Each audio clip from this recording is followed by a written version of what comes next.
The topic of my final research presentation is the characterization of cell division in the red algae species Cyanidioschizon merrillae, or as I'll be referring to it, which is a little easier, C. merrillae. A broad question that must be considered when attempting to understand complex disease states is how can they be studied at the molecular level? For example, many forms of cancer are caused by unregulated cell growth. The picture here is actually showing a cancerous cell line in humans that has been extensively studied. The primary method used to address this question is to use model systems, which are organisms that have much simpler body structures and physiology, and molecular processes that occur within these organisms can be more easily manipulated experimentally as a result of this simple organization. A model system that has been commonly used for studying diseases like cancer is yeast, which is a unicellular fungus. However, the problem with using yeast as a model system is that it undergoes a different type of mitosis or cell division than what occurs in human cells. As shown in this picture here, human cells have an open mitosis, which is indicated on the top.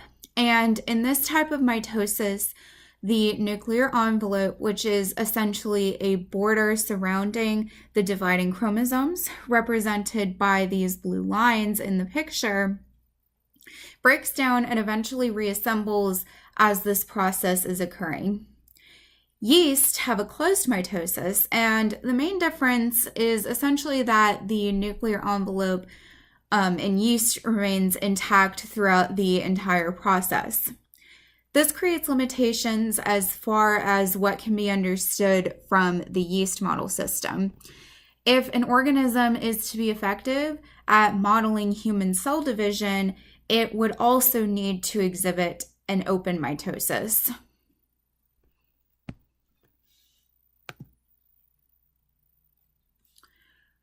So why would we be interested in using red algae as a model system? The red algae species C. merrillae is a primitive unicellular species of red algae that has recently been found to be the simplest eukaryotic organism. Interestingly, as you can see from these pictures, it's actually green, which is because it absorbs red light.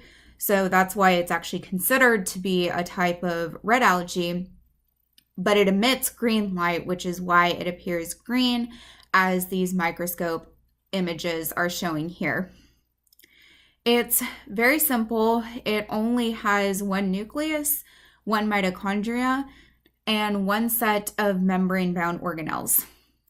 This simple structural organization within C. merrillae makes it an ideal candidate for use as a model system. However, the type of cell division it undergoes is currently unclear. Preliminary evidence suggests that C. merrillae shares the same type of cell division observed in human cells.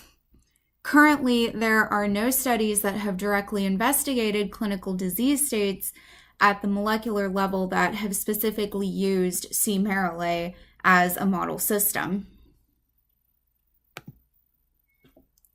The primary goal of our study is to classify the type of cell division that occurs in C. merrillae.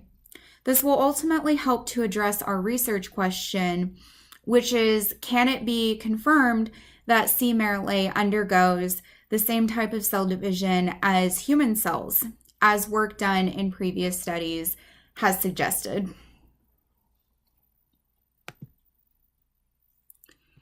We will be investigating this by identifying key marker proteins present in both human and C. merrillae cells by Western blot analysis. The pictures shown here are examples of Western blots that we've actually tested in the lab. One lane is where we run a sample of proteins extracted from a line of human cells, and the other lane next to it is where we run a sample of proteins extracted from C. marrowley cells. The key marker proteins can be identified by the darker black bands, and these two blots are actually showing two different key marker proteins that we were looking for. It's important that both human cells and C. marrowley cells have these proteins in order to simulate the most accurate representation of the process of cell division as it occurs in human cells as possible.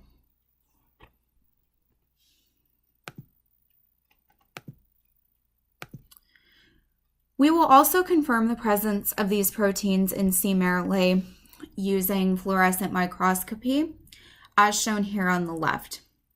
This is also an actual image taken in the lab, and the proteins are shown by the fluorescent green color. They're surrounding this red area of the cells, which has basically indicated by dye where the chloroplasts of C. marrowley are located, which allows us to see where the cells are, since the chloroplast is a very prominent structure in these cells, and the blue allows us to simultaneously visualize the DNA in the cells. Additionally, these proteins will also be shown by higher resolution confocal microscopy. An example of an image taken by confocal microscopy is shown on the right, and this example is from a paper that used confocal microscopy to look at a line of human cells.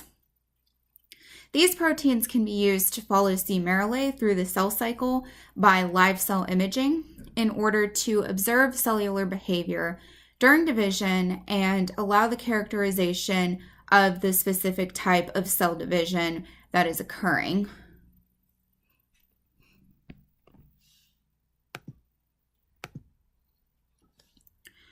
We expect that the mechanism of cell division in C. marrowley is open mitosis, which is the same mechanism observed in human cells. This outcome would provide evidence to justify the use of C. marrowley as a model system that could be applied for the study of human diseases.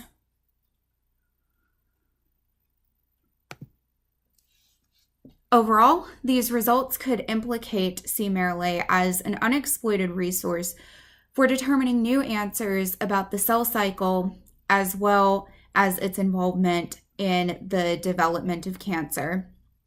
Additionally, these findings would suggest that C. marrowley is a more accurate representation of the human cellular processes that lead to cancer development. This would help the field progress in terms of providing a useful resource to better understand cancer and its progression at the molecular level.